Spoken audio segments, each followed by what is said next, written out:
অবাধ্য হৃদয় লেখিকা নুরিয়া ইসলাম পর্ব ৩।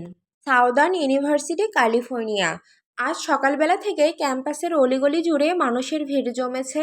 অজস্র মানুষের পদচারণায় গমগম করছে চত্বর। সবার মধ্যে কাঙ্ক্ষিত জিনিসটা দেখার আগ্রহ ফুটে উঠেছে। তাই তো সবাই একসাথে জড়ো হয়ে সামনের দিকে এগিয়ে যাচ্ছে। ইনায়া আজ বেশ দেরি করে ক্যাম্পাসে ঢোকে। প্রবেশের মুহূর্তেই সে টের পায় চারপাশের কথোপকথন, হাসি ঠাট্টার অদ্ভুত স্রোত বইছে তাকে নিয়ে। সে সামনে এগোতেই প্রতিটি মুখ ঘুরে ঘুরে তাকায় তার দিকে। কেউ সরাসরি, কেউ বা আর চোখে। সবার চোখে কৌতূহল, মুখে চাপা হাসির রেখা ফুটে ওঠে। কেউ ফিসফিস করে, কেউ হাসির শব্দ চেপে রাখতে পারে না। ইনায়া বুঝে উঠতে পারে না তার চারপাশের এই অস্বাভাবিক আচরণের কারণ কি। ক্যাম্পাসের চিরচেনা পরিবেশ আজ যেন অচেনা হয়ে উঠেছে তার জন্য। এক অজানা অস্বস্তি আর অপ্রকাশ্য প্রশ্ন নিয়ে সে এগিয়ে চলে সামনে। হঠাৎ তার চোখ আটকে গেল দেওয়ালে টাঙানো এক বিশাল পোস্টারের দিকে। পোস্টারটি দেখেই ইনায়া আঁতকে উঠল। পায়ের নিচের মাটি যেন এক মুহূর্তে সরে গেল। পোস্টারটিতে দেখা যাচ্ছে একজন ছেলের সঙ্গে সে খুবই ঘনিষ্ঠ ভঙ্গিতে। পোস্টারটি দেখে রাগে অপমানে এনায়ার চোখ জ্বলজ্বল করে উঠল। সে দ্রুত পায়ে এগিয়ে গেল দেওয়ালের দিকে। এক মুহূর্ত দেরি না করে হাত বাড়িয়ে একে একে দেওয়াল থেকে পোস্টারগুলো ছিঁড়ে ফেলতে লাগলো। প্রতিটি ছেঁড়া পোস্টার যেন তার ক্ষোভের নীরব প্রতিবাদ হয়ে ফুটে উঠছে। ছেঁড়া কাগজগুলো আঁকড়ে ধরে ক্যাম্পাসের মাঝখানে দাঁড়িয়ে ইনায়া গলা ছেড়ে চিৎকার করে উঠল, কে কে করেছে এই কাজ? আমি তোমাদের কি এমন ক্ষতি করেছি যে তোমরা আমার সঙ্গে এমন আচরণ করলে? আমার প্রতি এতটা বিদ্বেষ কেন? আমার সম্মান নিয়ে খেলতে তোমাদের এতটুকু দ্বিধাও হলো না? ইনায়ের কণ্ঠে প্রতিবাদের ঝড় বইতেই ভিড়ের মধ্যে থেকে এক মেয়ে এগিয়ে এলো। চোখে ছিল তার ইনায়ের প্রতি বিদ্বেষ, ঠোঁটে তাচ্ছিল্যের হাসি। সে গলা তুলে বলল, তুমি কি ভেবেছিলে আমাদের ক্রাশকে সবার সামনে থাপ্পড় মেরে পার পেয়ে যাবে? এটা তো কেবল শুরু ইনায়া। এবার দেখো তোমার সঙ্গে কি কি হয়। আমরা তোমাকে এমন শিক্ষা দেব সারা জীবন মনে রাখবে। ইনায়া আর কোনো কথা বাড়ায় না। তার ঠোঁট কেঁপে ওঠে, কিন্তু মুখ থেকে আর শব্দ বেরোয় না। কি বলবে সে? যাদের মনে এতটা বিদ্বেষ, যারা বোঝার চেষ্টা করে না, তাদের কিছু বোঝাতে চাওয়াই বৃথা। অপমান, অভিমান আর ক্লান্তি একসঙ্গে এসে চেপে ধরে তার বুক। চোখের কোণে জমে ওঠে অশ্রুর কুয়াশা। চুপচাপ মাথা নিচু করে ইনায়া সবার ভিড় এড়িয়ে ধীরে ধীরে হাঁটতে থাকে। তার পদক্ষেপগুলো যেন ভারী হয়ে আসে। প্রতিটা পা ফেলে সে এগিয়ে যায় ওয়াশরুমের দিকে। ওয়াশরুমের আয়নায় সামনে দাঁড়িয়ে ইনায়া প্রচুর কান্নাকাটি করতে থাকে। হঠাৎ আয়নার ভেতর থেকে এক ধীর কণ্ঠ ভেসে এলো। ইনায়ার নিজেরই আরেক সত্তা তাকে বলছে, এত সহজে ভেঙে পড়লি? আমি যে ইনায়াকে চিনি, সে তো সাহসী, অটল। কত ঝড়ঝাপটা পেরিয়ে এসেছে। আল্লাহর উপর ভরসা রেখে বারবার উঠে দাঁড়িয়েছে। আজ তুই কাঁদছিস, হেরে যেতে চাইছিস? মনে নেই বাবা কি বলতো? মেয়ের মন যদি আকাশের মতো বিশাল হয়, কোনো ঝড় তাকে ভাসিয়ে নিতে পারে না। কষ্ট আসবেই, কিন্তু তুই কষ্টকে শক্তি বানিয়ে সামনে এগিয়ে যাবি। এটাই তো আমার মেয়ে। আয়নায় প্রতিবিম্বে ধীর কথাগুলো শুনে ইনায়ার ভেতরটা ধীরে ধীরে প্রশান্তিতে ভরে ওঠে। কান্না ভেজা চোখে সে নিজেকে আবার খুঁজে পায়। নীরবে চোখের জল মুছে নিয়ে নিজের প্রতিবিম্বের দিকে ধীর দৃষ্টিতে তাকিয়ে বলে, তুমি একদম ঠিক বলেছ। জীবনের যে কোনো পরিস্থিতিতেই আমাদের ভেঙে পড়া উচিত নয়। আমি জানি যতবার আমি দুর্বল হব, ওরা ততবার আমায় আরও ভাঙার চেষ্টা করবে। আমি কিন্তু আর ভেঙে পড়ব না। আমি আমার বিশ্বাস, সাহস আর আত্মসম্মান নিয়ে মাথা উঁচু করে সামনে এগিয়ে যাব। কারণ আমি জানি আমার শক্তি আমার ভেতরেই আছে। ইনায়া এবার কিছুটা শান্ত হয়ে হাতে মুখে পানি দিয়ে বেরিয়ে গেল। গ্যালেন সেন্টার ইউএসসি এর বাস্কেটবলের মাঠ হলো একটা আধুনিক কাঁচ আর ইস্পাতের রাজপ্রাসাদ, যেখানে হাজারো দর্শকের গর্জন, ঝলমলে আলো আর কাঠের কোর্টে ছুটে চলা খেলোয়াড়দের ঘাম মিশে যায় ক্যালিফোর্নিয়ার উষ্ণ পড়ন্ত বিকেলে। কোর্টের ঠিক মাঝখানে দাঁড়িয়ে আছে এরিক, তার হাতে বাস্কেটবল। চোখে তার এক অদ্ভুত আত্মবিশ্বাসের ঝিলিক। কালো থিন স্লিভের হুডি গায়ে, যার ফাঁক দিয়ে ডান বাহুর ট্যাটুটা যেন আরও স্পষ্ট হয়ে উঠেছে। ধূসর শর্টস, হাঁটু পর্যন্ত মোজা আর সাদা স্নিকার্সে তার উপস্থিতি যেন পুরো কোটটাকে দখল করে নিয়েছে। পেছনে চুল টাইট করে বাঁধা, শরীর ঘামে চকচক করছে। এরিকের এই হট রূপ দেখে গ্যালারির মেয়েরা একসাথে চিৎকারে ফেটে পড়ে। কেউ মোবাইলে ছবি তোলে, কেউ উচ্ছ্বাসে হাততালি দেয়। একজন মেয়ে উত্তেজনায় পাশের বান্ধবীকে ফিসফিসিয়ে বলে ওঠে, oh my god, look at his right hand, his tattoo look so attractive. আমার তো ওর ট্যাটুটা দেখে হৃৎপিণ্ড বেড়ে যাচ্ছে। তাদের মধ্য থেকে আরেকজন মেয়ে লাজুক কণ্ঠে বলে, ওর হুডির নিচে যে অ্যাপস লুকানো আছে সেটা যদি একবার দেখতে পারতাম। পাশের আরেক মেয়ে বিস্ময় আর উত্তেজনায় বলে ওঠে, ও মাই গড, একটা ছেলে কিভাবে এতটা হট হতে পারে।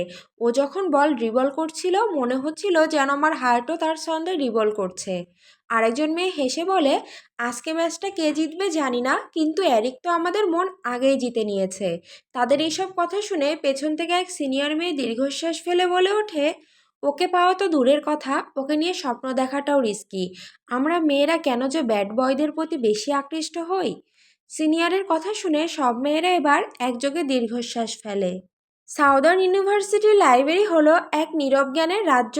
দেওয়ালে সারি সারি বইয়ের মধ্যে লুকিয়ে আছে শত শত গল্প, গবেষণা আর স্বপ্ন। এখানে ঢুকলেই মনে হয় সময়টা একটু ধীর হয়ে এসেছে। পড়ুয়াদের নিঃশব্দ মনোযোগে চারপাশটা যেন আরও গভীর হয়ে ওঠে। এখানে রয়েছে আলাদা গ্রুপ স্টাডি রুম, প্রেজেন্টেশনের জন্য প্রজেক্টর আর প্রতিটি বিষয়ের জন্য সহায়ক লাইব্রেরিয়ান। সব মিলিয়ে লাইব্রেরি যেন জ্ঞান আর সৃজনশীলতার এক মুক্ত মঞ্চ। ইনায়া লাইব্রেরির এক নিরিবিলি কর্নারে বসে ফোনে কোরআনের একটি অনুবাদ পড়ছিল। তার চারপাশে ছিল শান্ত পরিবেশ। হঠাৎ একটা ফুটবল এসে পড়ে তার টেবিলের উপর। সে ভয় পেয়ে যায়, ফলে তার ফোনটা নিচে পড়ে যায়। সে রেগে মাথা তুলে সামনে তাকাতেই এরিককে দেখতে পায়। এরিক ইনায়াকে এই সময় লাইব্রেরিতে দেখে একটু অবাক হয়ে বলে, বেবি গার্ল, তুমি এখানে কি করছো? ইনায়ার এরিকের মুখে এমন বেবি গার্ল সম্বোধন শুনে ভীষণ রেগে যায়। কেন একজন অপরিচিত ছেলে, তার সঙ্গে তার কোনো সম্পর্ক নাই, সে তাকে এমন ব্যক্তিগত নামে ডাকবে? ইনায়া ঠোঁট কামড়ে রাগ সামলানোর চেষ্টা করে, কিন্তু শেষমেশ নিজেকে আর ধরে রাখতে পারে না। সে গলায় ধীরতা এনে চোখে তীব্র দৃষ্টি নিয়ে বলে ওঠে, mind your language mister Eric Ashford. আমার সাথে একদম ফ্লার্ট করার চেষ্টা করবেন না। কি ক্ষতি করেছে আমি আপনার? কেন আপনি আপনার ফ্যান গার্লদের আমার পেছনে লেলিয়ে দিয়েছেন? ওয়েল বেবি গার্ল, ক্ষতি তো তুমি আমার কম করনি। সবার সামনে আমায় থাপ্পড় মেরে আমার ইগো হার্ট করেছো। এর শাস্তি তো তুমি প্রতিনিয়ত পাবে।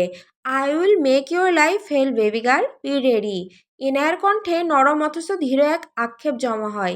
তার চোখে মিশে থাকে হতাশার ছায়া, মুখে ফুটে ওঠে ন্যায়ের আকুতি। সে ধীরে ধীরে বলে ওঠে, আপনারা এটা ঠিক করছেন না, এটা অন্যায়। এনায়ার কথা শুনে এরিক এনায়ার দিকে এক ভ্রু উঁচু করে তাকিয়ে বাঁকা হেসে বলে, ইন্টারেস্টিং, তুমি আমার দেখা প্রথম মেয়ে যে আমার লুক দেখে মুগ্ধ হয়নি, বরং উল্টো আমায় উপদেশ দিতে এসেছে। এমন সাহস তো সবাই দেখাতে পারে না। তাই তো তোমাকে আলাদাভাবে মনে রাখতেই হবে। সেইবার ইনায়ার দিকে ঝুঁকে শাসিয়ে বলে ওঠে, careful angel, messing with me might ruin your good girl reputation. Eric আর কোনো কথা না বাড়িয়ে ইনডাইরেক্টলি এনায়াকে থ্রেট দিয়ে সেইখান থেকে বেরিয়ে গেল। ইউনিভার্সিটি শেষ করে এরিক ধীর পায়ে নিজের গাড়ির দিকে এগিয়ে যাচ্ছিল। ঠিক সেই মুহূর্তে পেছন থেকে ভেসে এলো এক মেয়েলি মোলায়েম কণ্ঠ, হানি। শব্দটা কানে যেতেই এরিকের ঠোঁটে ফুটে উঠল বাঁকা হাসি। সে মুহূর্তে পকেট থেকে লাইটারটা বের করলো। আঙুলের ছোঁয়ায় আগুন জ্বালিয়ে মুখের কোণে ঝুলে থাকা সিগারেটের প্রান্তে শিখা ছুঁয়ে দিল। লালচে আলোয় তার মুখটা হয়ে উঠল আরও রহস্যময়। সে একটা গভীর টান দিল সিগারেটে। ধোঁয়ার কুণ্ডলী ধীরে ধীরে ঠোঁট ছুঁয়ে বাতাসে মিলিয়ে গেল। তারপর সে ধীর ভঙ্গিতে পেছন ফিরে দাঁড়ালো, নেশালো কণ্ঠে বলে উঠল, ইয়েস বেবি। কেয়ারা ধীরে ধীরে এগিয়ে এলো এরিকের দিকে। চোখে তার মাদকতা স্পষ্ট ফুটে উঠেছে, যা এরিকের চোখ এড়ালো না। সে ঠোঁট কামড়ে বলে উঠল, do you wanna give me a ride? Eric কোনো কথা না বলে ঠোঁটে এক রহস্যময় বাঁকা হাসি ফুটিয়ে গাড়ির দরজাটা খুলে দিল। কেয়ারা ধীরে ধীরে গাড়ির ভেতরে উঠে বসলো। তার চোখে একরাশ কৌতূহল আর মুখে মৃদু হাসি ফুটে উঠল। গাড়ি স্টার্ট দিতেই ইঞ্জিনের নরম গর্জনে চারপাশে নীরবতা খানিকটা কেঁপে উঠল। তারপর গাড়ি আপন গতিতে ছুটে চলল ক্যালিফোর্নিয়ার আঁকাবাঁকা রাস্তা ধরে। রাস্তার দুই পাশে ভেসে যেতে লাগলো শহরের ঝলমলে আলো। হাওয়ার ঝাপটায় কেয়ারার চুল এলোমেলো হয়ে উঠতে লাগলো, আর তাদের দুজনের মাঝে ছড়িয়ে পড়ল এক অনুচ্চারিত উত্তেজনা। গাড়ির ভেতরে কেয়ারা নানা ভঙ্গিতে এরিককে আকর্ষণ করার চেষ্টা করছিল। এরিক যেন এই সুযোগেরই অপেক্ষায় ছিল। সে নিজে কখনো জোর বা চাপ প্রয়োগ করতে পছন্দ করে না। তার কাছে মেয়েরা আসে স্বেচ্ছায়, নিজের ইচ্ছাতেই। কেয়ারা তার আরও কাছে এগিয়ে যেই না তাকে ছুতে যাবে তখনই এরিক কেয়ারের হাতটা চেপে ধরল। তারপর নেশালো কণ্ঠে বলল, baby you make me uncomfortable by your action. কেয়ারার কানে এই মুহূর্তে এরিকের কোনো কথাই পৌঁছায় না। তার সমস্ত মনোযোগ এরিকের দিকে। সে ধীরে ধীরে এরিকের আরও কাছে এগিয়ে আসে। এরিক কেয়ারের এই আকর্ষণীয় ভঙ্গি দেখে এক মুহূর্ত দেরি না করে তার কোমর জড়িয়ে নিজের কোলে বসিয়ে নেয়। গাড়িটিকে রেখে দেয় অটো ড্রাইভিং মোডে। চারপাশের আলো আঁধারিতে মুহূর্তটি হয়ে ওঠে আরও ঘন ও আরও অন্তরঙ্গ। কেয়ারা এবার ধীরে ধীরে হাত বাড়িয়ে এরিকের শার্ট ছুঁতে গেলে এরিক তার হাতটা ধরে ফেলে। ঠোঁটে দুষ্টু হাসি ফুটিয়ে বলে ওঠে, you sure you can handle me. Kiara এরিকের হিজল চোখের গভীরে হারিয়ে যায়।